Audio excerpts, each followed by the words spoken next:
நீ தேரேறி கடம்பா உன் வீரம் சூடி கொட்டு மூரசு கொட்ட வாரும் ஐயா. ஆறு படகில கோடி பேருல ஆறு முகனேவோ வீரம். கந்த பாத பின்னணித்தோ நடந்திருந்த அச்சம் மிச்சம் இன்றி போகாதா.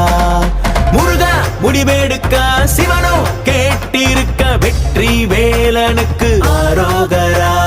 கந்தாணி தேரேறி கடம்பாவும் வீரம் சூடி கொட்டு ஊரசு கொட்ட வாரும் ஐயா.